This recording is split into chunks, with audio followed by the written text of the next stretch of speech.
Mesdames et messieurs, on va recommencer dans 4 minutes à 13h30. Comme ça, on n'aura pas de retard dans l'horaire. Dans 4 minutes, tout le monde, s'il vous plaît, assis. Vous pouvez remplir vos verres de vin si vous le voulez ou prendre du café.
Donc, j'invite les leaders à reprendre leur place, s'il vous plaît. On va recommencer.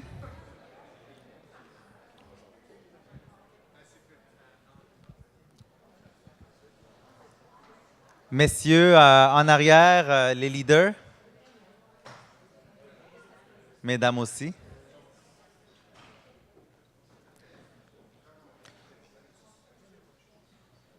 Donc, pour ceux qui s'inquiétaient, on va vraiment terminer à l'heure. À 16h30, c'est sûr qu'on termine la journée. Et donc là, on va parler de performance économique et de développement social et culturel des villes. Et sans plus tarder, on commence avec un duo pour la première partie du panel. On a la directrice de l'Institut du Québec, Mme Mia Hamzi, et le directeur général et économiste en chef adjoint du Conference Board of Canada. On est très heureux de vous recevoir, donc M. Pedro Antunes. Donc, je vous invite à prendre la parole. Je crois que vous avez des slides. Oui, elles sont déjà installées, donc il faut juste cliquer.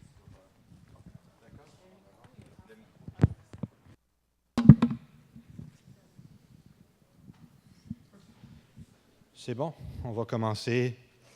Donc, on est déjà présenté, c'est bon, vous nous connaissez. On y va avec un peu de... Bon, je suis sûr que vous avez entendu depuis ce matin beaucoup d'indicateurs et on va vous en présenter quelques-uns aussi. Mais on va regarder un peu le jet, les tendances importantes et pourquoi au Conference Board et à l'Institut du Québec, on pense que certains de ces indicateurs sont importants en termes de la croissance économique, la productivité, la prospérité et en fait la qualité de vie, si on veut, dans les régions métropolitaines et pour Montréal. Je vais juste commencer avec l'aperçu économiste parce que moi, je suis économiste. Et on parle souvent d'indicateurs de qualité de vie, indicateurs de richesse, indicateurs de revenus. Et il faut savoir que quand on regarde une autre sorte d'indicateurs, c'est des indicateurs de contentement, si on veut, ou de happiness index. Souvent, ces indicateurs sont très, très fortement reliés aux revenus par capita, si vous voulez. Donc, il faut tenir ça en compte aussi quand on choisit nos indicateurs. Ce n'est pas seulement tous les autres indicateurs sociaux que Mia va nous démontrer aussi, mais il faudrait aussi penser au poids sur ces indicateurs-là. Et ce qui est important pour le revenu, et c'est la base de beaucoup de ce que vous avez vu ce matin, c'est la productivité de la main-d'œuvre qui, quand elle augmente, en fait, le revenu par capita ou le revenu par travailleur a possibilité de croître. Donc, je vous amène primo là-dessus. Secondo, sur les grandes tendances. Donc, je vais regarder un petit peu vers le futur pour penser à... Quand on pense à Montréal, et à Montréal dans une position compétitive avec les autres villes globales, quels sont les grands enjeux spécifiques à notre pays et à notre région métropolitaine, ou à nos régions métropolitaines. Donc, les 4 points que je vais parler rapidement avant de passer à Mia sont population vieillissante, immigration, la connaissance, l'économie de connaissance ou de knowledge economy, et finalement l'urbanisation. Il ne faut pas oublier que ça continue. Donc, je commence ici avec un graphique que vous n'avez peut-être pas vu ce matin. Ça, c'est la démographie canadienne. Et j'en parle pan-canadien parce que notre ressource de main-d'œuvre, qui fait partie de la prospérité et de la croissance de la productivité, c'est un bien à travers le Canada. Il y a beaucoup d'échanges, beaucoup de migration interrégionale, interprovinciale.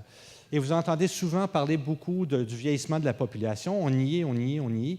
Mais si vous regardez dans les barres bleues, ça, c'est la démographie d'aujourd'hui, telle qu'elle est plus ou moins aujourd'hui. Et vous allez voir que la cohorte des baby boomers, ils ne sont pas très, très vieux. En fait, les premiers boomers sont les gens âgés maintenant à 66, 67, 68 ans.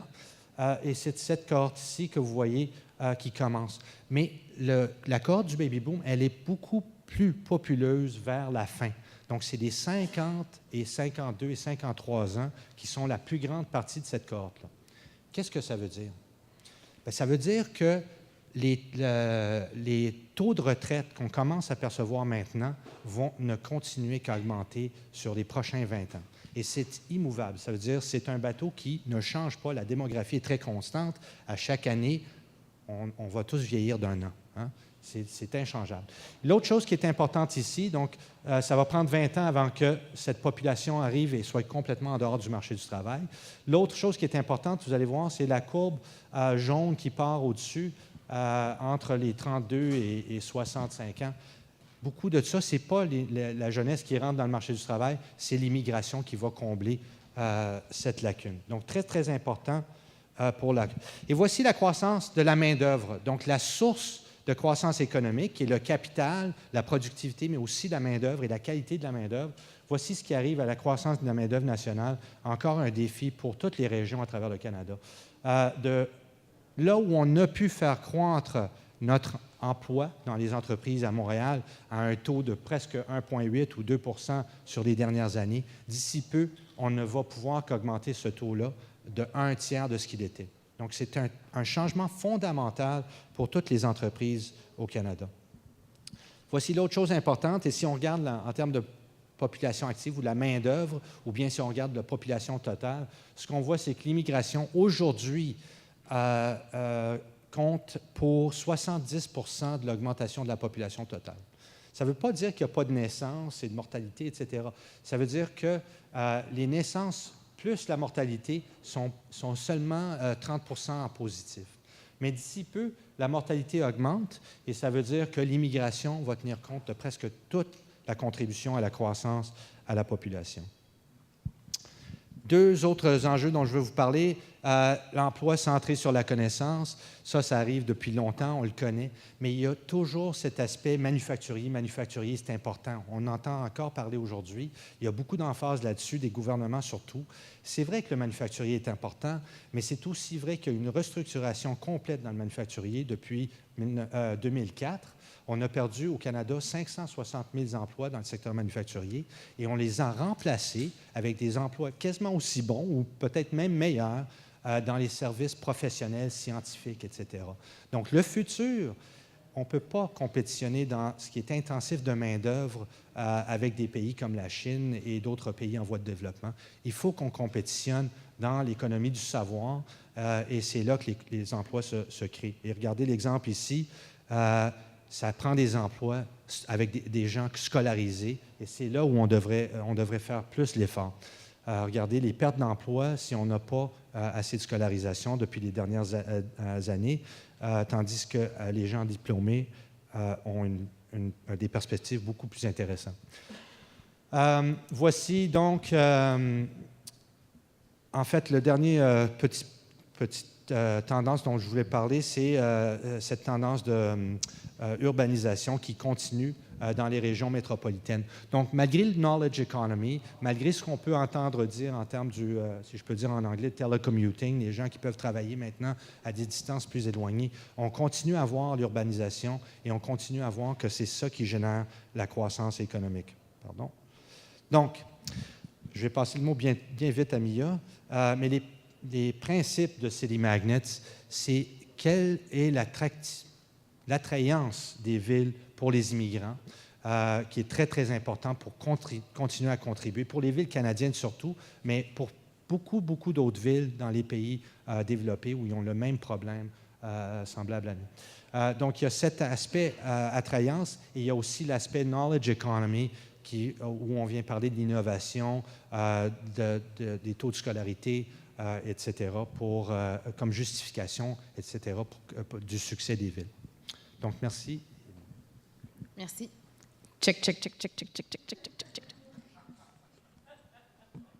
On change comme ça? Oui. Alors, City Magnets, qui a été mentionné rapidement par Pedro, c'est une étude qu'ils font au Conference Board depuis plusieurs années maintenant, qui regarde justement l'attractivité de 50 grandes villes canadiennes par rapport à une vision d'immigrants. Qu'est-ce que les immigrants recherchent quand ils choisissent une ville? Ça, c'est les résultats de l'étude qui a été mise à jour en 2014.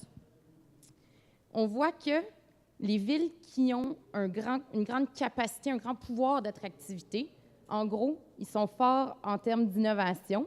Le deuxième élément, c'est société. Je vais vous revenir sur le détail des sections.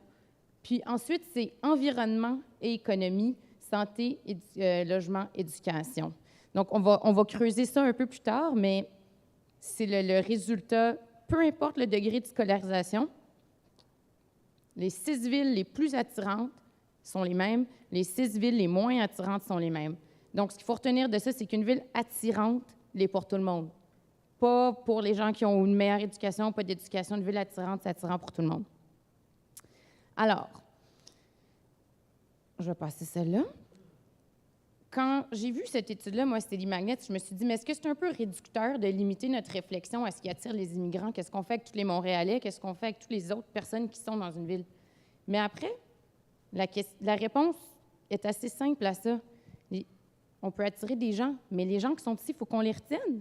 Les jeunes, les travailleurs, les gens qui sont éduqués peuvent très bien décider d'aller ailleurs. Le monde est de plus en plus ouvert, de plus en plus mondialisé. Il y a un déplacement des connaissances, des savoirs, de tout. Donc, il faut qu'on reste attirant pour tout le monde. Donc, ce qui est bon pour attirer les immigrants, c'est aussi bon pour retenir notre propre monde.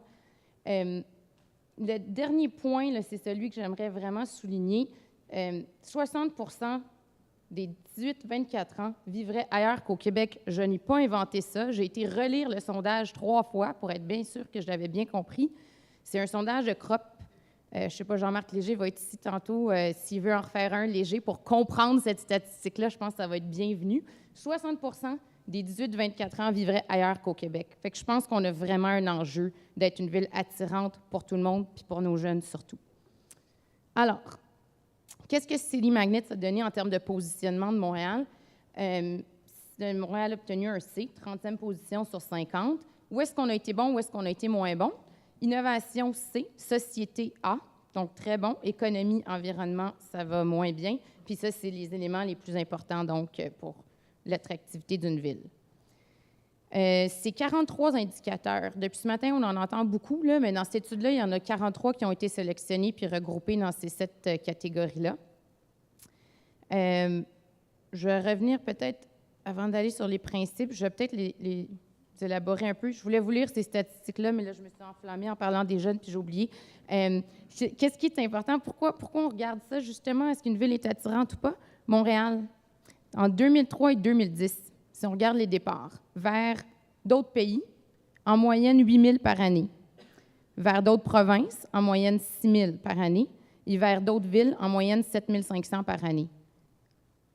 Il faut travailler sur l'attractivité de Montréal. Donc, c'est juste pour confirmer qu'il y a vraiment un enjeu là. Alors, sur les 43 indicateurs, ce que j'aimerais, moi, mettre en relief, parce que je ne passerai pas à travers tous ces indicateurs-là, mais c'est que les indicateurs économiques, d'après moi, c'est des incontournables. Il faut qu'on les regarde. Ceux qui ont été présentés depuis ce matin là, par Pierre Fortin, Caroline Charret, Maha et autres, d'après moi, sont très pertinents, mais ils ne peuvent pas être regardés tout seuls. On l'a vu, ce qui est important, c'est la qualité de vie. Les indicateurs économiques en font partie, mais c'est dans un tout où il y a aussi des éléments de société. Qu'est-ce qu'on a dans société? Je vais vous les lire vite, juste pour que vous ayez une idée de ce que ça veut dire société, là où Montréal a si bien performé. On regarde la population des 25-34 ans, le succès des immigrants, la diversité de la population, le multilinguisme, l'équité et l'égalité des revenus, la densité de la population. Un élément que je trouve important à regarder ici, c'est l'égalité, donc la répartition des revenus. On peut être riche, on peut être pauvre, mais est-ce que c'est une société qui est égalitaire ou pas? Pierre Fortin parlait des 20 % les plus riches par rapport aux 20 % les moins riches. C'est un bon indicateur, peut-être des fois il est plus difficile à comparer, mais il y en a un autre que je vous propose, c'est le coefficient de Gini. Ça regarde la distribution des revenus, donc à quel point il y a des écarts dans les revenus. Et puis ça, c'est comparable. Le Conference Board le fait et Montréal se positionne, je pense, 13e sur 24 villes partout dans le monde. Donc, c'est quelque chose où on est bien, mais il faut continuer de le surveiller. On ne peut pas le prendre pour acquis. Et il y a le temps de déplacement pour se rendre au travail. En termes de qualité de vie, je pense que c'est quelque chose qui est important de regarder parce que c'est tous les jours, c'est le quotidien. Puis, il y a 2 éléments qui sont regardés dans l'étude ici. C'est est-ce que tu peux te déplacer puis aller au bureau à pied, transport en commun, en bicyclette. Et l'autre, c'est le temps que tu passes dans ton auto pour ceux qui prennent l'auto dans l'auto. Donc ça, en termes de qualité de vie, moi, c'est sûr que j'aimerais vous souligner. Et puis, les indicateurs économiques, bien, je crois qu'il faut qu'on les prenne en considération aussi. Le PIB per capita, la croissance du PIB, la productivité, c'est fondamental, les sièges sociaux. le nombre de brevets par 100 000 habitants. Mais ça, c'est les classiques, là, vous n'aurez pas de misère à les repérer. Et la catégorie, donc, que je n'ai pas encore abordée, mais qui est la plus importante pour les migrants, au lieu de parler d'immigrants, c'est innovation. C'est quoi innovation? Qu'est-ce qu'ils ont mis? C'est quoi une ville innovante? C'est quoi un centre innovant qui attire tant que ça les immigrants? Bien, en gros, là, c'est le nombre d'emplois qu'il y a dans les disciplines de sciences naturelles, sciences appliquées, mathématiques, ingénierie. C'est ce qui devient les métiers d'avenir, les métiers qui sont orientés sur le savoir, la connaissance. Donc, ça correspond aux grandes tendances, mais ça, c'est le résultat de cette étude-là démontre en fait que c'est pas pour rien que c'est comme ça, c'est parce que c'est les besoins d'avenir, puis les gens veulent se trouver des emplois dans ces domaines-là. C'est ça qui attire les gens, c'est ça qui retient les gens. La plupart des études montrent que ce qui fait que quelqu'un reste ou part, c'est les opportunités d'emploi. Puis souvent, ceux qui n'en trouvent pas ici vont aller en chercher ailleurs. Puis souvent, ceux qui trouvent que les emplois, ça ne correspond pas à ce qu'ils cherchent, ça ne correspond pas à leurs études, ils vont aller ailleurs. Mais c'est un élément majeur. Maintenant, une fois que tu décides de te trouver un emploi, il faut que tu sois bien. Donc, les éléments de société sont là. Alors, je vais terminer avec des grands principes.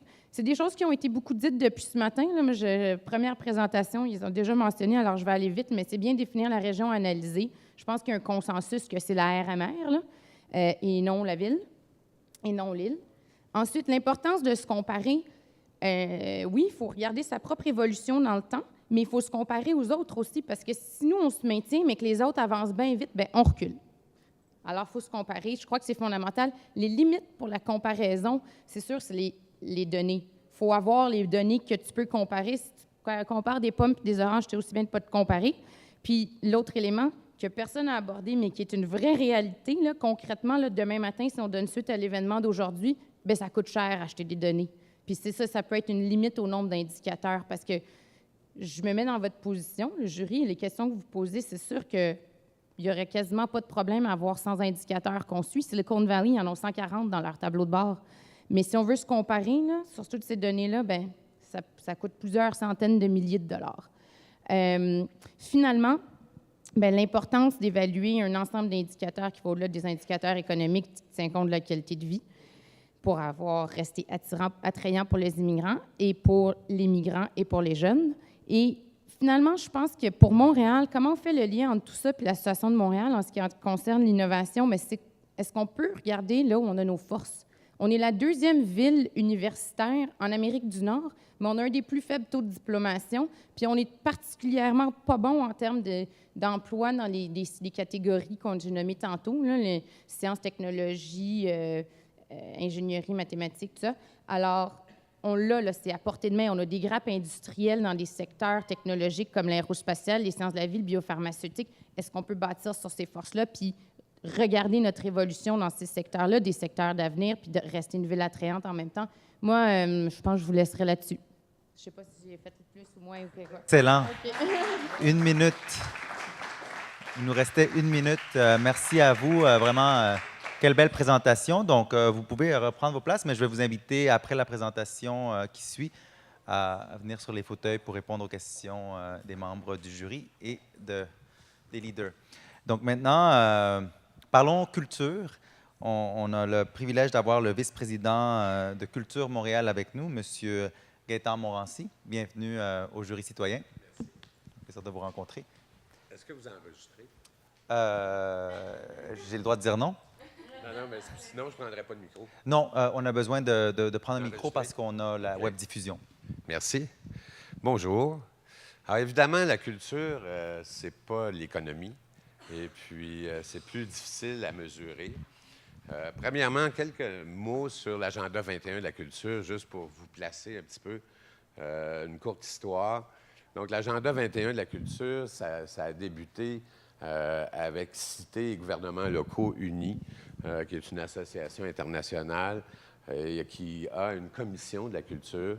Et donc, la première réunion à Porto Alegre, en préparation du sommet de Rio 92, pour l'agenda 21, déjà la commission de la culture réfléchissait à l'agenda 21 de la culture.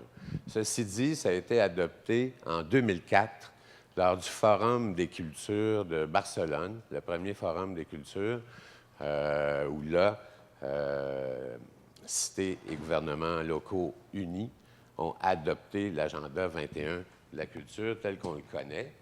En 2005, donc assez rapidement, Montréal a adopté l'agenda 21. Et puis, en 2011, le gouvernement du Québec a aussi s'est approprié l'agenda 21 de la culture après une démarche dans une centaine de villes qui a impliqué 5000 personnes, donc sur 2 ans, à peu près 1 an et demi. Alors, vraiment une démarche collective qui a abouti dans l'agenda 21 de la culture du Québec. En 2014, il y a eu un nouvel agenda 21 de la culture qui a pour caractéristique, dans le fond, de placer le citoyen au centre de l'élaboration ou de l'organisation culturelle locale. Alors, je me souviens, j'ai participé, moi, à l'élaboration de la politique culturelle du Québec en 92. On faisait les choses à l'envers.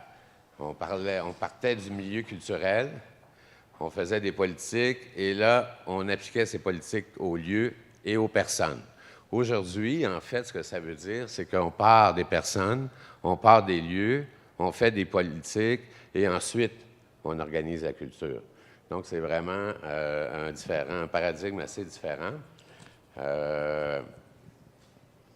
En parallèle, il y a eu aussi, à la fois au Québec et à Montréal, l'adoption du principe que la culture était le 4e pilier du développement durable. Alors, et on peut voir dans la loi, c'est mon ami Dinou, ici présent, qui me soulignait ça sur l'heure du midi, il y a une loi du développement durable qui existe au Québec depuis 2006, et il y a un article qui traite de la culture, donc ça fait déjà un certain temps que c'est inscrit dans la loi, qui parle du patrimoine, mais d'une façon très large, c'est-à-dire en incluant évidemment le patrimoine vivant, les paysages, donc une définition très large du patrimoine et non pas seulement les vieilles affaires. Donc, il y a eu des adoptions, il y a eu des déclarations, il y a eu tout un travail de fait de ce côté-là. Qu'est-ce que c'est l'agenda 21 de la culture? Bien, je ne le ferai pas en détail, mais en fait, c'est 16 principes, 29 engagements et 22 recommandations sur, dans le fond, le développement culturel. On parle beaucoup de développement humain, on parle du vivre ensemble, on parle de la créativité du citoyen, on parle de l'accès et surtout de la participation culturelle, on parle de diversité culturelle, la gouvernance a une place très importante, comment dans la gouvernance des États et des cités, quelle place on donne à la culture, autant dans les budgets, autant dans les organigrammes, dans les programmes, dans les politiques, comment, dans le fond, la culture s'intègre dans l'ensemble. Si on est un pilier du développement durable, bien, donc ça veut dire qu'il faut qu'on soit partout. Et ça qualifie, évidemment, ça supporte toute l'idée que la culture est générateur de richesse. Alors, on n'est pas dans le PIB, mais il y a une richesse beaucoup plus difficile à mesurer, mais on s'entend tous à l'échelle internationale pour dire ça.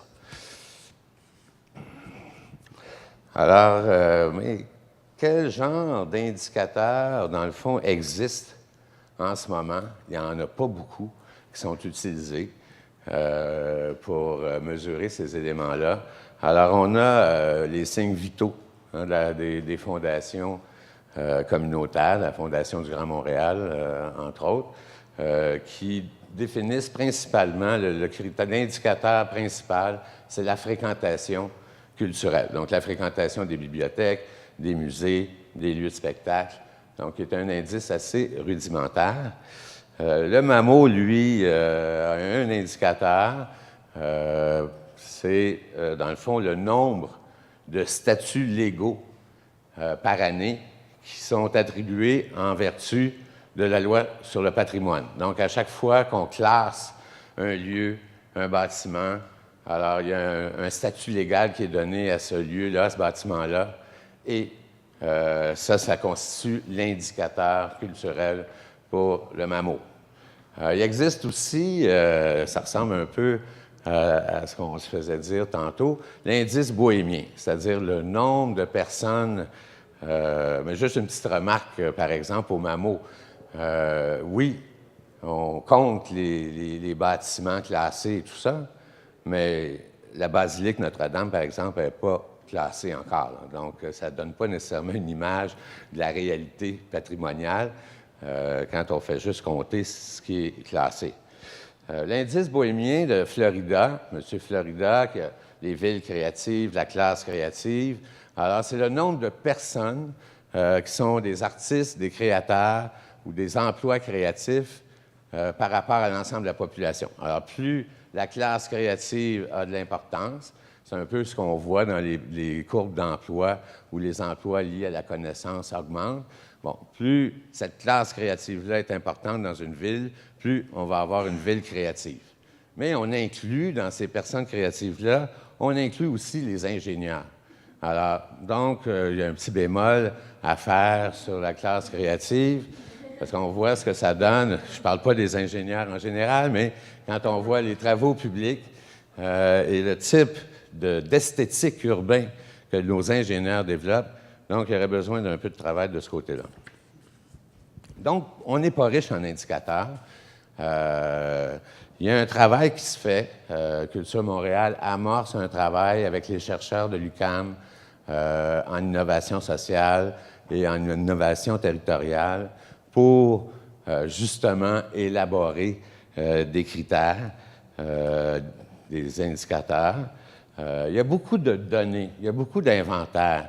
Les villes savent combien ils ont de lieux culturels, donc énormément de données et d'inventaires, mais on n'a pas encore. Il faut leur donner du sens. En fait, il faut en faire des indicateurs qui vont nous permettre d'interpréter une réalité plutôt que d'additionner des statistiques ou des inventaires. Alors, il faut faire du sens dans tout ça. Il y a des pistes. Ceci dit, on réfléchit. Moi, je participe, par exemple, au comité de développement durable de la Ville de Montréal, le plan de développement durable de la collectivité montréalaise. Et bien, on essaye d'intégrer. C'est pas facile. Même si l'Agenda 21 a été adopté en 2005 à Montréal, on est en 2014 et on discute encore de comment on va en témoigner dans un plan de développement durable. Alors, donc, il y a toutes sortes de pistes qui peuvent nous indiquer la vitalité. En fait, un des éléments importants, dans le fond, c'est de mesurer la vitalité culturelle des quartiers. C'est là que ça se passe, c'est là que ça commence. Et on appartient à une ville, mais on appartient aussi à un quartier. Et puis, comme les Africains disent, ça prend un village pour éduquer un enfant, mais ça prend un quartier pour éduquer un enfant. Alors, quelles sont des pistes qui pourraient, dans le fond, nous indiquer des indicateurs? Alors, par exemple, quelle est l'offre? Si on parle de participation culturelle, donc on ne parle pas seulement d'acheter des billets pour des prestations professionnelles, on parle, par exemple, de l'offre en loisirs culturels. À quel niveau dans les quartiers est-ce qu'il y a de l'offre de loisirs culturels ou si on fait seulement du sport ou du bingo? Je ne sais pas. L'offre de lieux publics, l'offre de lieux de rassemblement. Ce matin, François Cardinal, dans la presse, parlait de son voisin qui déménageait et puis qui, contre toute attente, il était triste de ça. Et puis, qui parlait d'un peu, qui n'était pas le genre à faire du voisinage, mais qu'il avait commencé à faire du voisinage et que ça donnait toute une prospérité, dans le fond, dans sa vie quotidienne. Mais comment on mesure le nombre? On peut mesurer le nombre de Twitter, mais en général, les Twitter, puis c'est ce qu'on fait avec d'autres qui ne sont pas là pendant qu'on est avec quelqu'un. Donc, ce n'est pas nécessairement un échange, une mesure très bonne des échanges de voisinage. Par rapport à, par exemple, à l'école, évidemment, on sait que c'est là que ça commence, la culture. Donc, quelle est la place de la culture dans les programmes de l'école, dans la vie scolaire? Quelle est l'offre dans la vie parascolaire. Donc, est-ce qu'on offre de la culture? Moi, je viens d'une génération où la culture était très présente, et puis ça fait de nous, dans le fond, des consommateurs culturels. Alors là, on voit, il y a tout un travail qui se fait sur la citoyenneté culturelle des jeunes en ce moment, justement pour... c'est vraiment très différent de ce qu'on... Mais quelle est la place, donc, de la culture à l'école? Et dans l'entreprise, la culture, c'est une préoccupation qui devrait... où tout le monde devrait s'intéresser. Donc, dans l'entreprise, est-ce que les entreprises contribuent à la culture? Est-ce qu'elles stimulent leurs employés à participer à des activités culturelles ou est-ce qu'elles en organisent carrément? Alors, donc, tout le volet d'entreprise, au sein de la gouvernance, là, il y a du travail à faire. Oui, on a des politiques culturelles, mais quand on regarde les autres politiques, on ne parle pas de culture. Alors, l'Agenda 21, ce qu'il met de l'avant, lui, c'est qu'on parle, dans le plan d'aménagement,